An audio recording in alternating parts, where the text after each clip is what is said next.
take the risk, give it a shot. It's not going to be as hard as you think it is.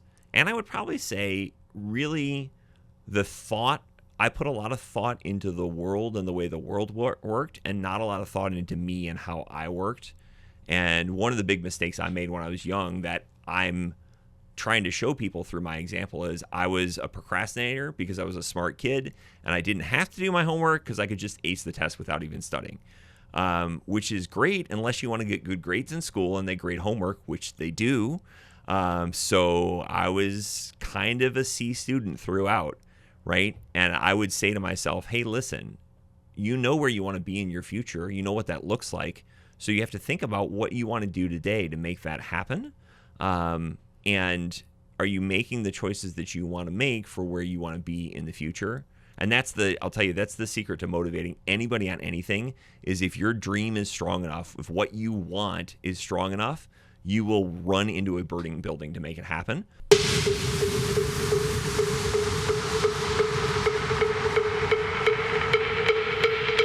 Ladies and gentlemen, boys and girls, babies in their diapers, welcome to the Tiberius Show with your host, Tiberius Boy. That's me, Tiberius. And welcome to the Tiberius Show today. And I'm your host, Tiberius Boy. And as always, we're looking at various jobs and how they affect the world around us.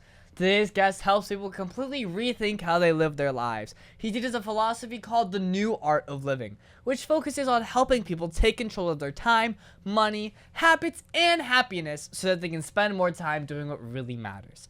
And before this, he spent 17 years working his butt off for the Walt Disney Company in leadership and business roles. But today, he travels, teaches, and inspires people to build a life with more freedom, purpose, and joy. And so please welcome Rob Aylesworth from New Art of Living. Thank you so much. That was a great introduction. I appreciate it. All right, well, thank you for being on the show in the first place. My pleasure. So, for kids listening who may not know, what exactly is New Art of Living? So, it's really just a way of thinking.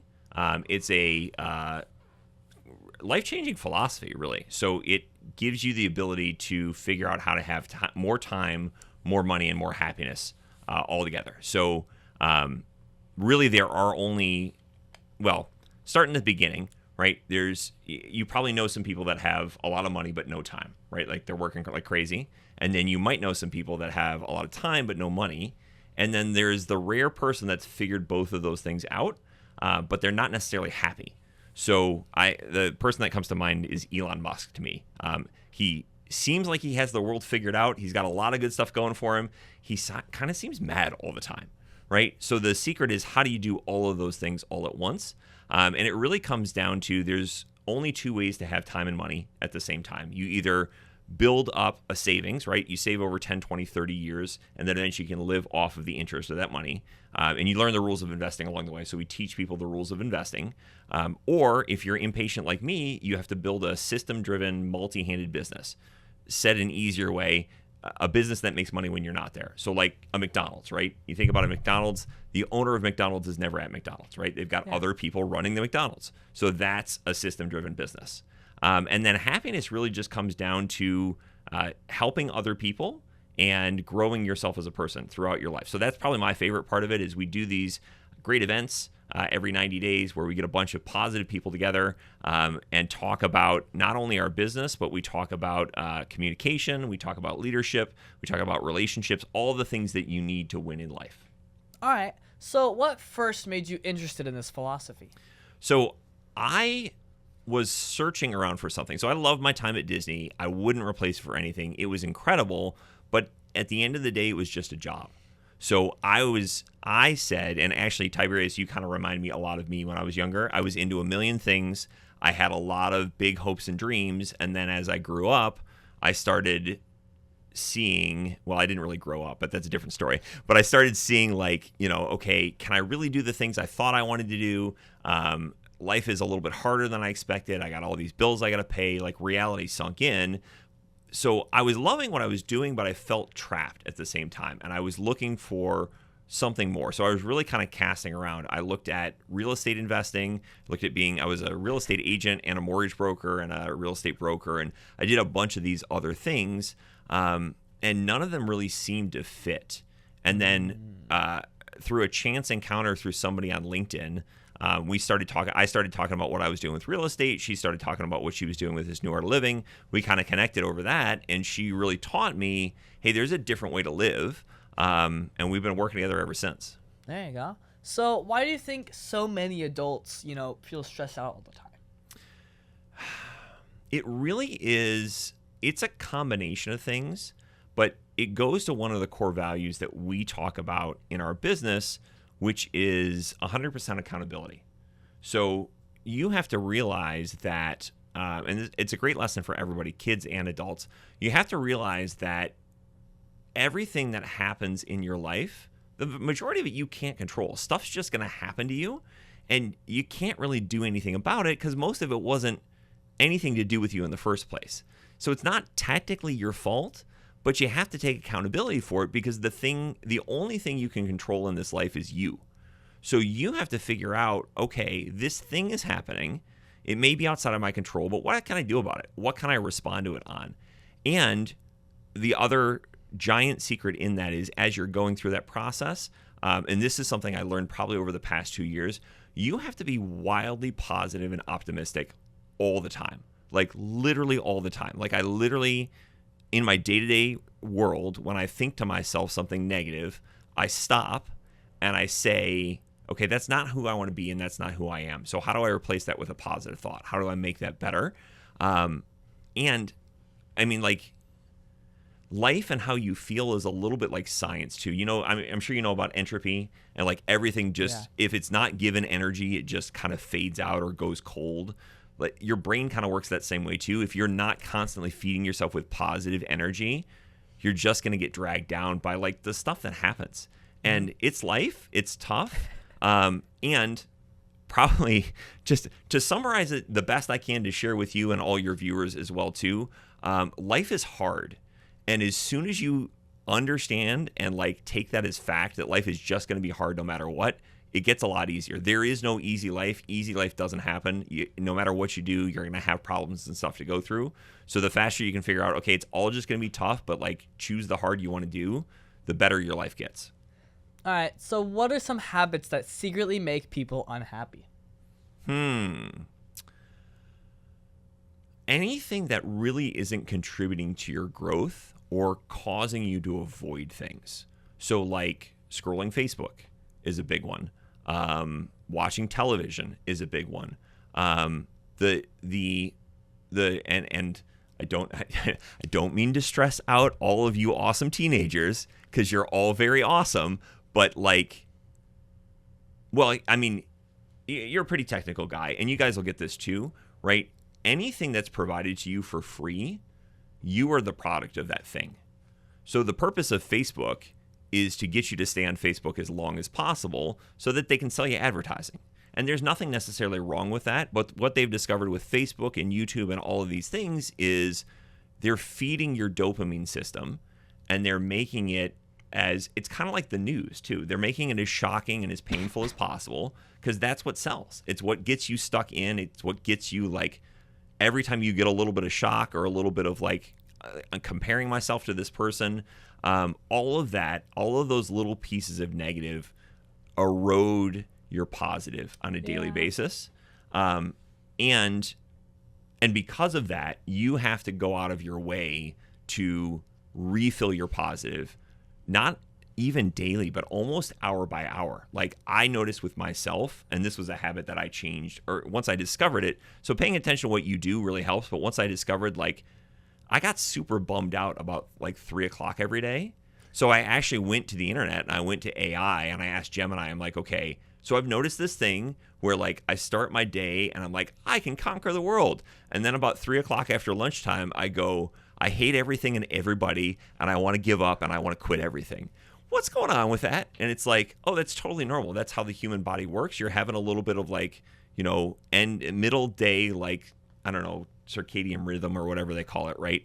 They're like, so here's a couple of things you can do. You should probably get up. You should probably take a walk, go get some sunshine, maybe have a cold drink, maybe listen to somebody that you find inspiring, and just kind of know that that's going to happen during your day. And I'm like, oh, well, Maybe that's watch actually the Tiberius Show since it airs about. maybe that watch time. the Tiberius Show. Yeah, I'm gonna have to put that in the rotation too. You never know. But yeah, it's probably there's not a single habit that's bumming people out.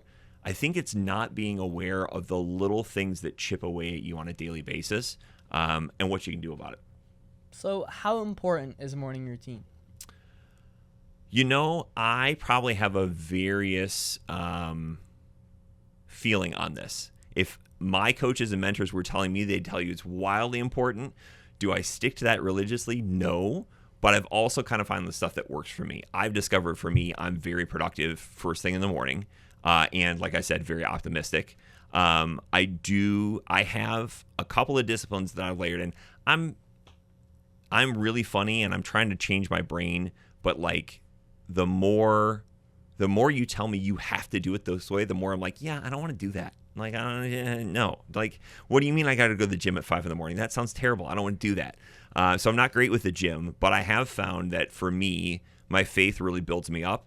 So I have shifted the habit. Instead of picking up my phone and scrolling social media or reading my emails and like getting stuck into like the terrible that's going to happen today, or just like all the other stuff that people want me to do, I start by reading a chapter in the Bible, and that really helps. And then I listen to Bob Proctor, You Were Born Rich, and that I've probably been listening to that 30 minutes a day for a year now, and that just like refeeds my brain. And then I found that because I was told I needed a habit of reading 30 minutes a day, specific books that have been assigned from my mentors. And I found I was not good at doing that at the end of the day. So I started doing it at the beginning of the day. And that's actually made my mornings very calm.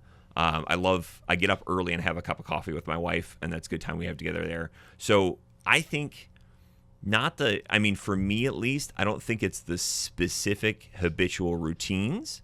It's more about doing what works for you and doing it consistently. So why don't schools teach more real life skills like that? So let me start by saying schools are great. Kids stay in school. You need school. School teaches you very valuable things. But the American school system specifically was designed to create employees. And the more you realize your own potential, the less you really want to work for somebody else. So I think there's that piece of it. Plus, I love teachers. They have probably the hardest job that there is. There is so much to get through, and they keep adding so much more all the time that I can't imagine that they'd get everything, right? So I think it's a hard battle for schools in general. I am very pleased to see that like state of Florida and other schools are starting to add some financial literacy to their curriculum. Like personal finance? Yeah, like personal finance stuff. But I recently met a 25-year-old adult who did not understand that her credit cards charged interest. And I don't blame her. I know it's kind of shocking. I don't blame her, but it's. How do you not know that, though? She just was never taught that. She was never taught that. People are super busy. Don't they tell you that when you're signing up for the credit card? There's a whole. When's the last time you read your terms and conditions on anything? That's fair. Yeah, right. Like they skim over that, and It's the credit card company's not going to stop and be like, "Hey, just so you know, everything you put on this, 28% interest." There's no. It's all where the incentives lie. So, and I think until schools. Well, it's very interesting. I've been meeting some people that are really trying to change school culture in general and really making it more emotionally accessible for kids to also kind of combat the school violence factor, right? And talking about what we do about that. So I'm hopeful that some of that change will start coming, but it takes a while. And it's really like until the schools are incentivized to do something about that, then it's probably not there. But again, love schools, think they're great. My son's in public school, and he's thriving. And especially here in the state of Florida, they do a really good job making sure kids get the type of education that they need. However, they all need more money. State senators, state Republican or representatives, all those folks. Give all the teachers all the money. Okay. So what's one thing you wish every teenager understood about money? I wish every teenager understood about money and life how young they are and how beautiful that thing is, that they have time. And by the time we old people figure out what we should be doing with our time and our money, a lot of times it's too late for us. I'll give you an example, right? We're saving money for my son right now, which has been a wonderful thing. We just started putting money in an account for him. He's going to have, if he just continues what he's doing, he's going to have enough money in retirement for, we're putting like $300 a month in it. It's not very much money, right? But the magic of compound interest. So I'll give you, and this is a great one for all the viewers, the rule of 72. This is magic, and you can keep this one. The rule of 72 says if you take the number 72, you divide it by the interest rate you're getting in your return, it'll tell you the approximate number of years that it takes to double your money. So I'll give you a couple examples. 72 divided by 4, 4% doubles every 18 years. 72 divided by 8, you double every 9 years. 72 divided by 12, now you double every 6 years. If you sit down and you do that doubling, like literally Excel, Google Sheets, whatever, start playing with, okay, if I saved this much money every month and I got this much percent interest rate, what would I have in my future? It's amazing. It's a really cool thing. So yeah, the earlier you start saving, and you can literally start as we started savings account for babies. The earlier you start, the more money you'll have in the future and the happier you'll be overall. I mean, something I learned in math class was like compound interest using PERT, like starting money and then using the Euler's number and then the rate and the years and exponent. That's how I figured out how to use like interest rates, sort of. Yes. Just like compound interest and And also that's like other a interests. totally correct formula that most people can't do in their heads. So then I can't do it in my head because, it's Euler's number. But if it was like compound rate and not compound interest, I could probably do compound rate. Right. And that's why the rule of 72 is so great, because it lets you see really quickly. It's not Compound perfect, interest, yeah. but just like, okay, this is what a difference it makes. This was like how an approximate number of like how long it'll take. Exactly. And that's the other thing, is interest can work for you or against you. You want it working for you. So do you think happiness and money are connected? I think it's a lot more challenging to be happy if you're worried about money all the time, is the key. And then Correct answer. money is not money can't buy happiness, but the lack of money really causes you a lot of strife and a lot of stress. And when we talk about happiness and we talk about people building their world-class lifestyles, what we like to call it, we say whatever that means for you, whatever that definition is for you. But not thinking about money is a lot easier than thinking about money all the time. Yeah. So what's something people buy that usually does not make them happier? People got to stop financing cars. Like that's probably one of the worst money mistakes you can make. I understand people need cars, and if you don't have the cash to buy a car or a good used car, then you got to get to work. You got to make money somehow, and then it's a tool for you. But I mean, you look at, so the great example that we have that is quick math for you. My mentor was taught, he bought a brand new Audi, spending $1,000 a month on a car payment, and $1,000 a month saved over 30 years at 10% is $2 million. So if you think about that, if you never had a car payment in your adult life and you just put all that money into a savings account or an investment, whatever, and made 10%, so he's like, wait, this car is costing me $2 million? Yes, it is. That's exactly what it's doing. So that one, I think is that, and like the other one that drives me just off the wall is Apple iPhones are not worth what you pay for them. And you definitely don't need a brand new one every single year. I have a 2020 SE in my pocket, which Apple is trying to kill because they're trying to put more and more data on it. So it's dying a slow death, but it's made it 6 years. And it cost me $400 to start with. So you definitely don't need fancy, expensive things. You can get by with just what you need to be practical. And also, Android rocks. I have a Galaxy A13. It's been going great. I think it's like 8 years now. It's going amazing. I can't get into the Android camp, but I very much appreciate how less expensive they are. So kudos to you. I like the not having to do tech support for my whole family, because the only option on an Apple device is, did you reboot it? That's it. Okay. We're not going to have this debate. That's for another show. I love you wonderful IT people that want to do all the IT things, because I grew up in that space. IT work. And I just don't want to do it anymore personally. But like, I love that you do. Are you trying to replace us with AI? I love that you do. No, absolutely not. Absolutely not. Well, what kind of people should young people surround themselves with? This is amazing. And I was actually thinking about it today as, because I was kind of, I knew your show was important. So I decided to dress fancy, right? But this one was critical to me. I realized as a metaphor, right? So not only do you need to surround yourself with positive people, I'll say you're the average of the 5 people you hang out with the most. So if you look at your 5 closest people, that is going to be basically who you're going to become. So if you want to be something different, go find 5 other people to hang out with, really is what that is. And I was thinking about, like, I like to dress fancy. It makes me feel powerful. It makes me feel like I'm trying to dress for where I want to be, which is what I want to be a CEO. I want to be leading a giant team. I'm not quite there yet, but I'm working on it. And when I'm in the right environment with my positive people, they notice that I dressed up. And they say to me, wow, you look sharp. You look like you're going to be a CEO. And I'm like, thanks. So that's what I was going for. In my previous jobs, if I dressed like this at work, they'd be like, do you have an interview today? Do you think you're like, there was the undertone of like, why are you being fancier than us? So those people, notice that in your life. The other thing I'll tell you that I learned recently is real friends show up. If you're doing a thing, if you're raising money for your favorite charity, if you're hosting a podcast, for example, they're like, yeah, when can I be there? I'll be there. You're throwing a party. Yeah.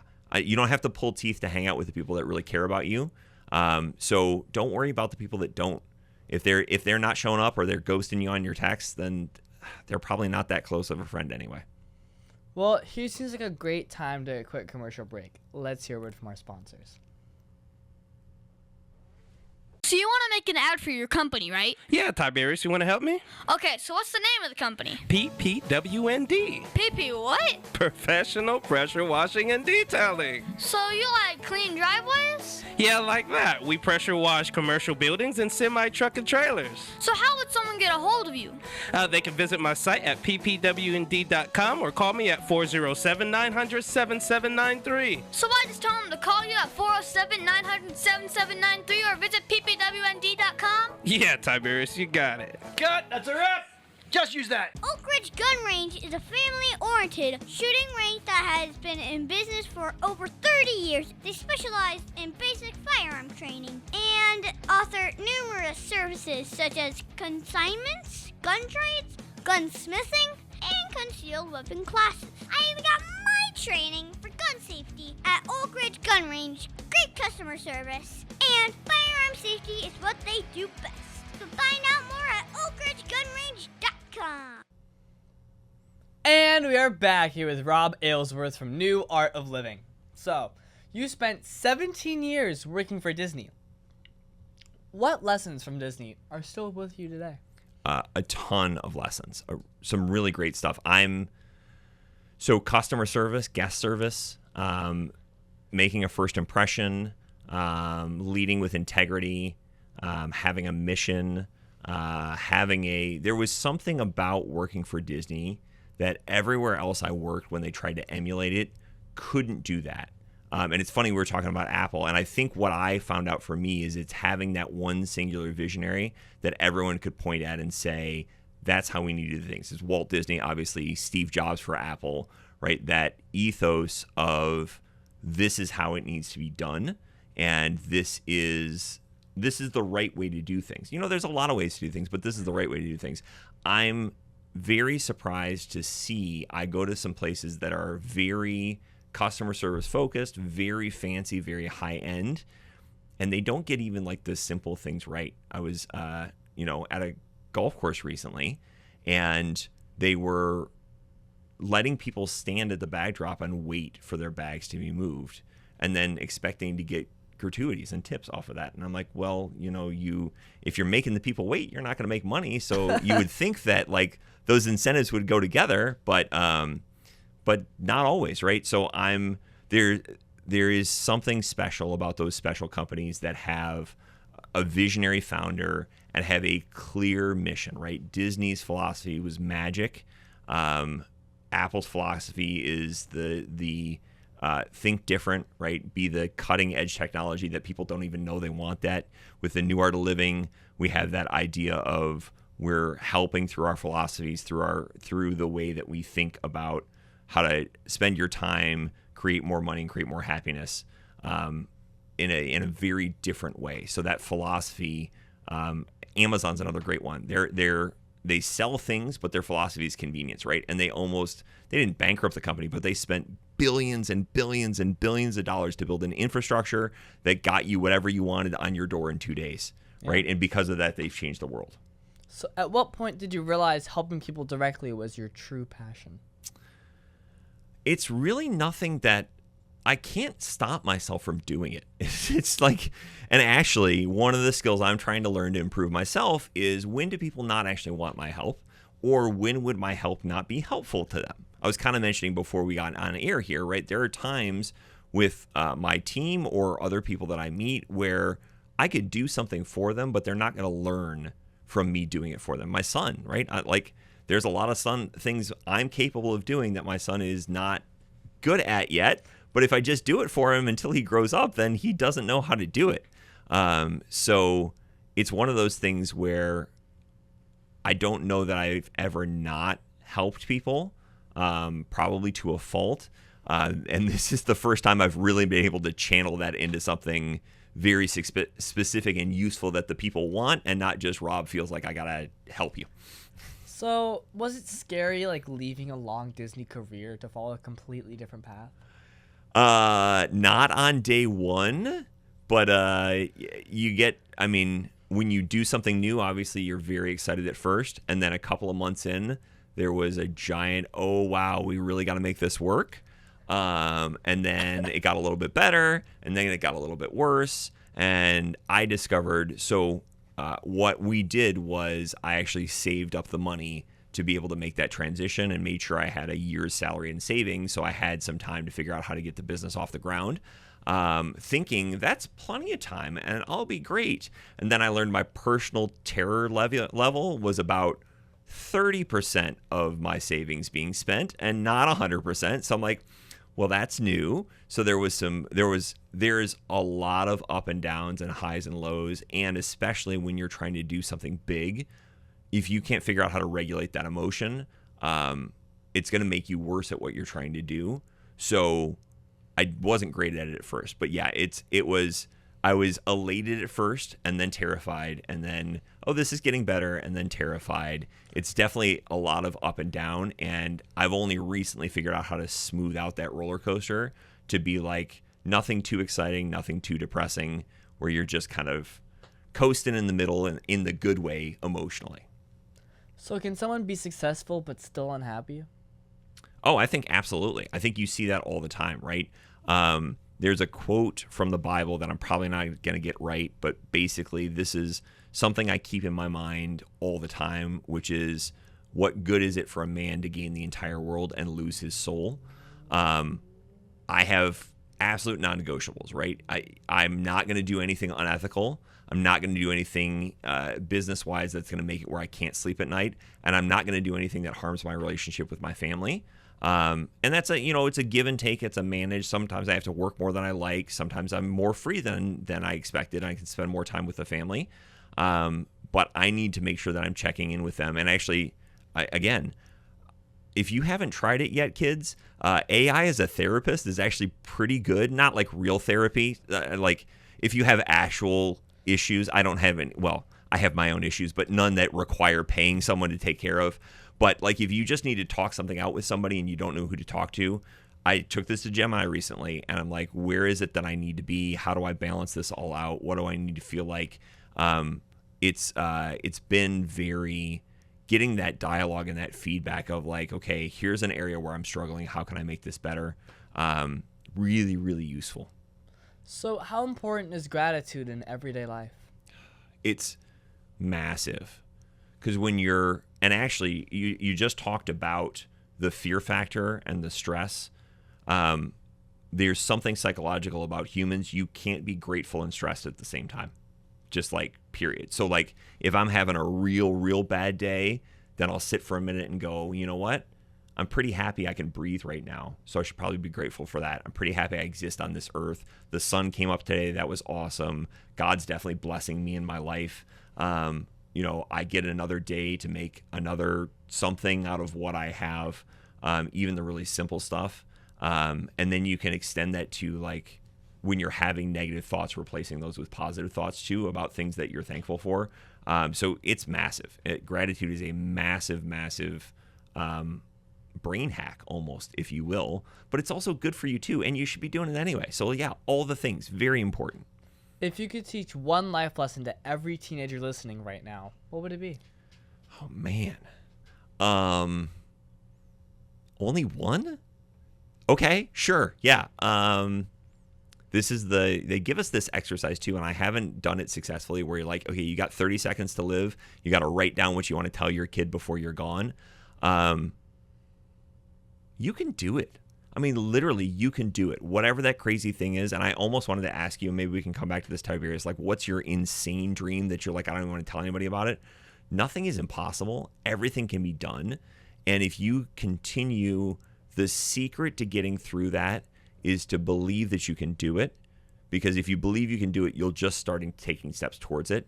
And if you remember that nothing is impossible and people have done the most unbelievable things you ever can think of, and that we all have a clock ticking against us and we're only going to be here for so long, like, especially now with the internet and all the ways there are to make money, there is no reason that you should not chase your dream. Don't worry about it. Like, you'll figure out how to make money. Making money and paying bills is not important. The hardest part in life is figuring out what you really want and then running after that full speed. Well, on that note, let's take another quick break to pay some bills. The Tiberius Show would like to thank one of their dedicated sponsors, Custom Designs Orlando. These guys are on Mills Avenue and do all sorts of stuff, ranging from photo ID badges, engraved signs, custom braille ADA signs, vinyl lettering to trophies and awards. The cool part about Custom Designs is they can ship products all over the United States. You can reach them at 407-898-0373 and tell them that Tiberius sent you. Over 40 years, Lighthouse Central Florida has provided education, independent life skills, and job training to thousands of Central Floridians who live with blindness or any degree of vision loss. Whether it's picking out clothes in the morning or just moving around your community and serving Orange, Seminole, and Osceola counties, contact Lighthouse Central Florida at 407-898-2483 or visit them online at lighthousecfl.org. And we're back here with Rob Aylesworth from New Art of Living. So, Rob, what is one thing people can do today to improve their life immediately? So I'll give you one that's probably going to be controversial, and I wasn't sure of it when I did it. However, it immediately improved my happiness within about a month, which is stop watching the news. Like, completely stop watching the news. Anything that's useful, somebody will tell you about. Anything that's important, somebody will tell you about. But like we were talking about for social media, right? It's the same kind of idea. News content is designed to sell advertising, regardless of what side it's on. And most of the time, it's tragic and depressing. And it really, really brings you down. And most of that stuff, you can't actually do anything about. So if you want to make a social impact, you can do that in your hometown. You can find people that need help in your area. Or you can ask any number of people. You can go look for it on the internet. You can find exactly where the help is needed. But you'll also find the reality to that help in a good way, and not the, we need you to stay here through the next commercial break. No offense to people that have to do commercial breaks. I get it. We got to pay the bills, right? We do. But you do it in an uplifting way. And just like, so news and politics both have discovered they get a lot more attention when they tell you all the really bad stuff. And the truth is that, well, the only truth to that is the fact that there's good and bad in the world, but you only see the bad on the news. So I went on a low information diet, stopped reading all that stuff, got off of scrolling news sites, CNN and Google News and Slate and all that stuff. And really, I occasionally find myself slip into it, and then I'm like, nope, this is terrible. Like, bad things are happening that I can't do anything about, which is just making me sad. So, yeah. So what's something families can do together to become closer? That's, like, honestly, there's two things, right? There's quality time and then there's quantity time. I'm really trying to focus on the quantity time now and remind myself when my son is doing something that I'm not necessarily super into, that what I want him to remember is that his dad was there, not that his dad was super interested in Minecraft. I love, and Ben even knows this too, and I love him to death, and I'm there for it. I'll hang out. We'll play some Minecraft. I do not find it entertaining. I find it very tedious. Sometimes I fall asleep while we're playing it, but you know what? Every time he says, can we play Minecraft, Dad? I'm like, yep, let's do it. If I got the time, I'm here. Let's make it happen, even though it's not my favorite thing in the world. That's good on you. So do you think failure is necessary for growth? Oh, my goodness, yes. And actually, we need to stop. There's a great new book out, which I'll admit I haven't read, but I saw John Maxwell live, and he was talking about it. He's got a second book out on failure, whose name escapes me right now, but he says success and failure have to sit right next to each other because they're one and the same thing. You literally cannot grow and change unless you fail at things.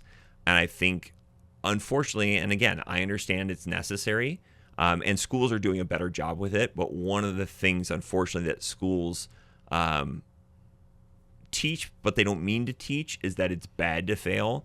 And the truth is, it's good to fail. It's great to fail. In fact, you should try to fail all the time. You should go out and try to get as many no's to something as you can in a day. You'd be surprised. Like, literally, you could go ask random people for absolutely crazy favors, and, like, they'll say yes. Like, it'll actually be hard to go get 20 no's from strangers. If you said, like if, I don't know what, I can't come to mind but there was a guy on YouTube who was like, I'm going to ask increasingly ridiculous favors from strangers until they tell me no, and he ran out of time for this segment to get somebody to tell him no.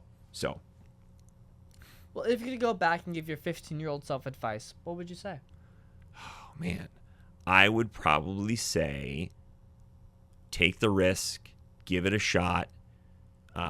It's not going to be as hard as you think it is, and I would probably say really I put a lot of thought into the world and the way the world worked, and not a lot of thought into me and how I worked.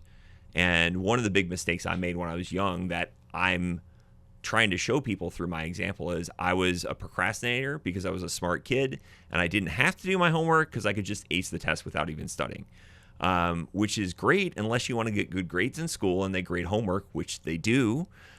So I was kind of a C student throughout. Right? And I would say to myself, hey, listen, you know where you want to be in your future. You know what that looks like. So you have to think about what you want to do today to make that happen. And are you making the choices that you want to make for where you want to be in the future? And I'll tell you, that's the secret to motivating anybody on anything, is if your dream is strong enough, if what you want is strong enough, you will run into a burning building to make it happen. So you have to use that against yourself and say, I need to do this thing that I don't want to do. How do I tie it to what I really want in the future and make myself do it by the strong desire to get it done? So do you play video games? And if so, what's your favorite one? I do. Just like with my phone, I stay super behind. But I loved the Assassin's Creed series. I love that one. I love playing FIFA. EA Sports, get your stuff together. FIFA on a Nintendo Switch is terrible. The mechanics are so bad, but I've learned to play in I've learned to play in slow motion because the players don't do what I want when you think that they would. So I'm probably real bad at good FIFA on an actual system.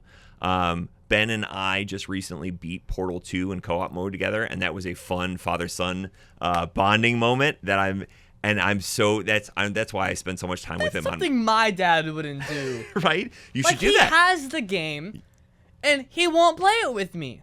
because someone bought it for $1 and then still doesn't want to play it with me. You got to do it, and you gotta play the co-op mode where you play together. Portal 2. I right? speedrun it. Yeah, no, it's fabulous. We had a great time doing that, and I really try to encourage those bonding moments together. I'm trying to think other ones. I am terrible at every first-person shooter there is. My brain cannot run and look in a different direction and shoot at the same time. So I get smoked by all my friends when we play like Halo and stuff. So I just hang out and have a good time and be like, I'm gonna lose, or I'm the first guy that gets to the tank. Well, what's your favorite book to read? Oh, man, that is challenging because there are so many good ones. The one that I'll recommend that I haven't talked about in a while that goes to a lot of the things that I was talking about is called What to Say When You Talk to Yourself by Dr. Shad Helmstetter, I think is how you pronounce his last name. He basically created this whole self-talk institute, and it teaches you about the voice in your head is not you. It's just your emotions playing tricks on you. And so not only do you have to get rid of the negative thoughts, but you have to figure out what are the positive stories I tell myself. I'd recommend that book to anybody. All right, you ready for the last 3 really hardest questions? Yes. Ready? Yes. What was the biggest mistake that you've ever made, and how did it change you as a person? Oh, wow. I told you. that is a deep one. I can answer it backwards in that regardless of what it is, I wouldn't be who I am today if I didn't do that. Mm-hmm. Do I have to do the biggest, or can I say the dumbest? Either one works. The dumbest mistake I ever did was I almost got, I wouldn't have been expelled from college, but like I got myself in a whole bunch of trouble for cheating in like the dumbest way possible. I was, again, not doing well in school, so I was taking the same programming course for like a 3rd time. And I'm like, oh, I've already done this first assignment before. It's the exact same first assignment. So let me just turn in what I got 100% on before that I know. Literally didn't even open the file and read what it was. I submitted the instructor's solution for my previous class.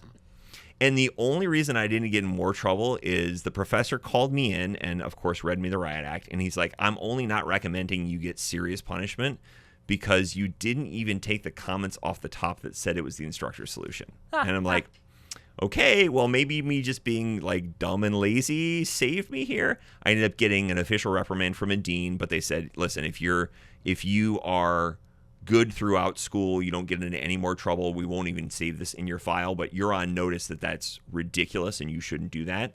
I think that really taught me to, like, that was a wake-up call for stop coasting through life. Stop trying to get away with the little effort possible and check your work, man. Come on. Don't just throw stuff over the wall and hope for the best. Okay. Now, can you tell me that one story? Remember, this is a kid show. But that one story, that you're not supposed to tell me about. Come on, you can tell me. Oh, man. The kid story, one story that I'm not supposed to tell you about.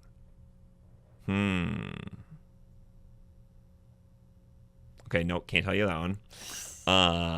That was illegal. No, I'm just kidding. The one story I'm not supposed to tell you about. Okay, I got it. So, going with my theme of like not being a great student, one day I was walking to class at University of Michigan, and there was a sign in the engineering union that said, we're holding auditions for Hollywood Squares. So I went and auditioned, and I actually got on the first Hollywood Squares college tournament. I took 2nd place. I won a trip to Alaska and some money that paid for my wife's engagement ring, actually, which also leads to an embarrassing story. So the other person who was the alternate was actually a pretty cute girl. And so I did a gutsy thing, and I asked the producers when they called me, I'm like, hey, can you tell me, like, all you got to do is tell me her name, and I can look her up. You don't have to give me her info, because I looked her up in the student directory. I contacted her. We went on, like, a couple of dates before I went to film for Hollywood Squares. I gave her a shout-out on the show, and then never called her again. So, yeah, there's a permanent record for a girl that I went out with like 3 times, maybe 2, actually, that like my wife still gives me grief about to this day. Huh. Okay. Well, Well, is there anything else you think my listeners should know about you and what you do? About me and what I do. Well, the other thing I'll add in is I get compliments on my public speaking. I like to sing, so that's a hobby of mine as well too. I did not start this way. I was a super awkward, super shy, 5'2", 12-year-old going into my freshman year of high school. And I stumbled across... Freshman year at 12? Yeah. So I started early and then skipped a grade. So I was... and I was 16 when I went to college, too. That was another thing, too. But just through sheer luck, I ended up in choir and theater in school and fell in love with it, fell in love with performing, and that got me to where I am now. But the thing about it is... So two things. One, you are all special in your own way. You should find what you love to do. You should find what makes you you and absolutely celebrate that. And then two, what that might be and what might be your biggest advantage, you might think now is your biggest vulnerability or the thing that you're the most embarrassed about that you don't want to share with anyone. I just recently started talking about how I was not a good student in school, and I should have been a good student in school because I had the skills and I had the aptitude for it, but I would procrastinate, I wouldn't do my work, and that was very embarrassing to me. And actually, I mean, if we're going to tell stories, I should probably add in the one where I failed a class my senior year, had to beg the professor to give me an incomplete to then finish the work over the summer, and I did such a not good job with that work that he's like, I'm just going to give you a C sheet so you can graduate, but like I probably shouldn't. That's pretty embarrassing. But the thing is, we've all got our problems. So now when I talk about here's what I'm doing to change my life and get better, you don't have to be a perfect person to do it. And the things that, especially if you're interested in what Tiberius is doing, right? You want to tell your story on the internet. The things that you're embarrassed of are probably your biggest strengths because somebody out there is just like you trying to figure out how they get through this life. And maybe you know a little bit more than they do. All right. Well, do you have a website or like social media for my listeners who want to follow you? I would suggest that if you want to connect with me on LinkedIn, the name that you see there is the one that appears online. So you can just search for me. Say it like out loud so that people on radio can actually hear you. Oh, sorry. Yes, it's Rob Aylesworth, spelled Aylesworth. Forgot about the radio aspect, you. right? So I think my LinkedIn profile is just Rob Aylesworth too. So if you search for that, you'll find me. I'm listed in Orlando, I'm pretty sure, or Celebration is my actual hometown. Either way. All right. Well, what is that one question that you think I forgot to ask you? You did really good. Like, I mean, I know that I rambled on extensively, so you had kind of got in questions where you could, but no, I think you're a great job. I have a question for you. Can I ask you a question? Sure. What is your crazy, ridiculous, nobody ever believed I can get it done dream?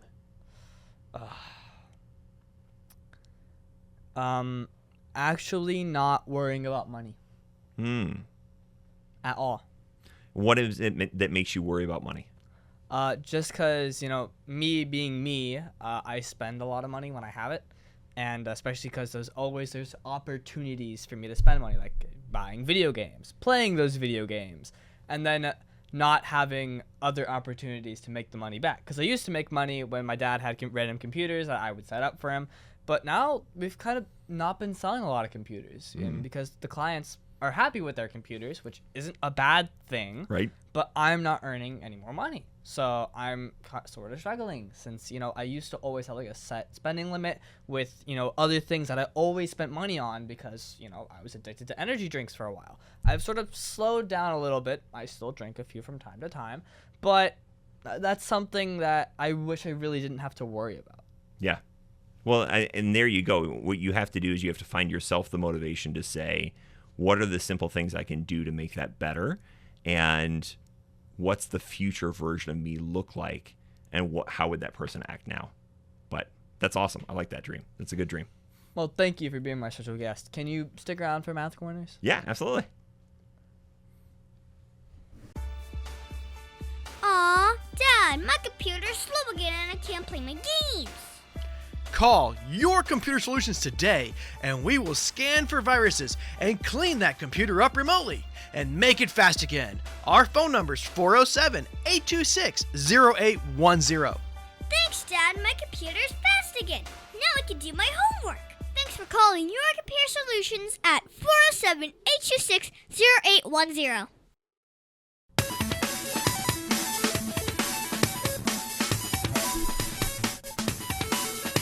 Tiberius' favorite subject, it's Math Corners!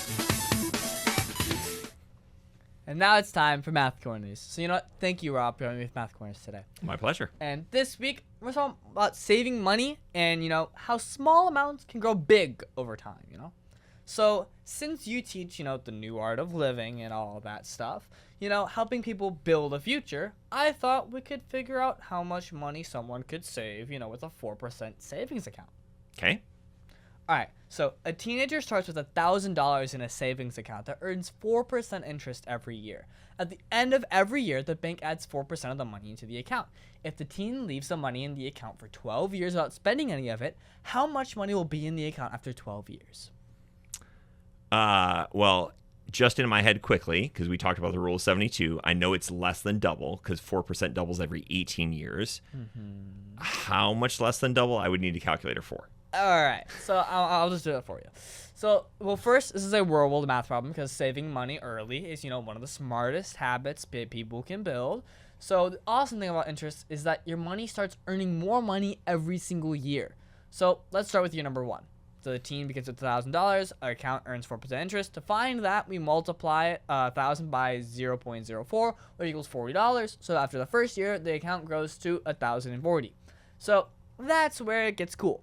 Now, in year 2, the teen earns interest on the new amount of 1,040. So we multiply that by 0.04 again, which equals 4,160. Now we add that to the account and get $1,081.60.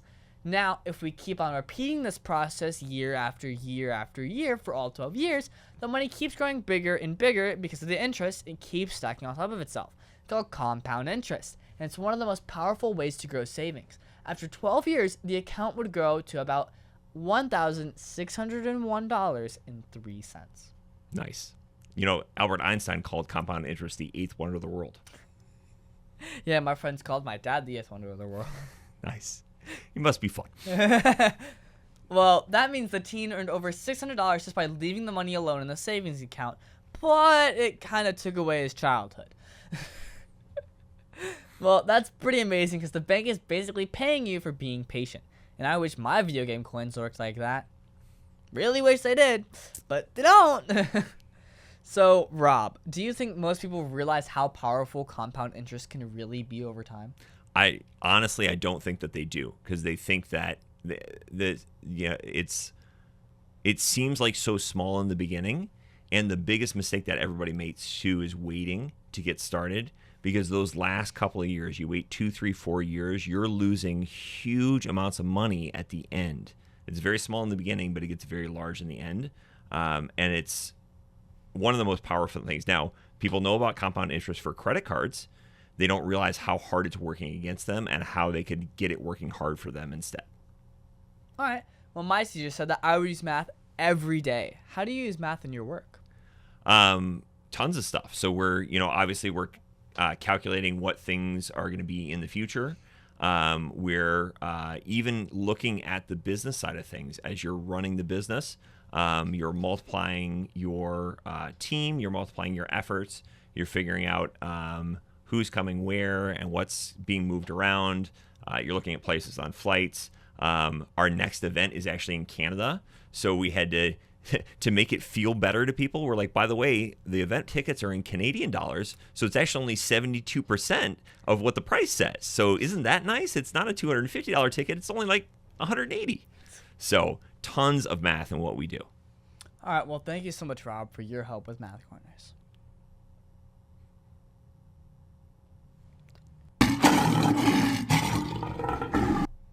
Now it's time for the Heart of a Lion. As you know, we talk about the qualities of living by the heart of a lion, which stands for leadership, integrity, obedience, and nobility. And well, this week, we're going to talk about leadership. For me, I think leadership is the act of loving what is good, having self-control, and being disciplined. The qualities of leadership are providing guidance and direction, organization, and being a positive influence on others. So I actually saw leadership while waiting for my dad to pick me up from school this week. There were a bunch of younger kids waiting in an area down the street from the school, and one of the kids accidentally dropped all of his papers and folders onto the ground. Well, the wind started blowing everything everywhere, and the kid looked really upset and didn't know what to do. Then one older student ran over and started helping him pick everything up. Then a couple, other kids joined in too. I mean, nobody was laughing or making fun of him. The older student stayed calm, organized the papers back into folders, and even helped the kid carry his stuff over when his parents showed up. Leadership is not always about being in charge or telling people what to do. Sometimes leadership is simply noticing when someone needs help and, stepping up to them, without being asked. And real leaders make situations better for the people around them.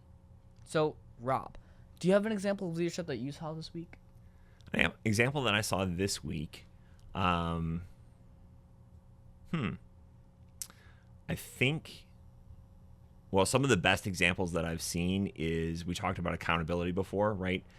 Seeing leaders seeing a situation that's clearly people being underprepared, right? And then not saying, you really should have done better with this, but then taking it on themselves and saying, well, I'm going to take it as my responsibility to say I should have done a better job letting you know how important this was and how we needed to prepare for it, and I should have helped you prepare for it as well too. So I'm going to take that as my responsibility, not yours, because as a leader, I'm ultimately responsible for everything.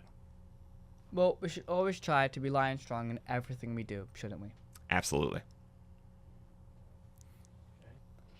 And that's our show, folks. I want to thank the one, the only, the amazing Rob Aylesworth for being on my show. It has been so much fun talking with you today. I've learned a lot about your work with the new art of living and all the stuff that you do. And do you mind giving your social media website again? Yeah, so LinkedIn, linkedin.com, I think /Rob Aylesworth. Rob, R-O-B, Aylesworth, A-Y-L-E-S-W-O-R-T-H. Good, making sure it's there for the radio viewers. Well, also, you can find me on Facebook and Instagram at The Tiberius Show, and I would like to thank WWPR 1490 AM, Kansas 98, Soul Radio 24/7, Easy Way TV, and all the other stations that air on my show. And please, be sure to visit Tiberius Show on YouTube and hit that subscribe button. And Rob, are you subscribed yet? I haven't subscribed yet, but I will. If you didn't tell me to turn my phone off, I'd do it right here on camera. Wow. Well, I didn't tell you to turn it off. I told you to just silence it. You did. Well, Poor Dirt Farmer 1 says, saw you on Liberty Troll, nice. And King Kong Wrong 5061 says, I just saw Janani in a video from Bailey's Lodestone Wrestling. Wow, it's cool to see how far she's come in her career. Well, thanks King Kong Janani. It was like my 5th guest ever. So I'm so glad people still go see those older shows. And I should try and see her again. Hopefully I can see her. And be sure to leave a comment on my videos, and I might even mention yours at the end of the show. And also, be sure to see us next on our video show with your host, Tiberius Boy. And that's a wrap.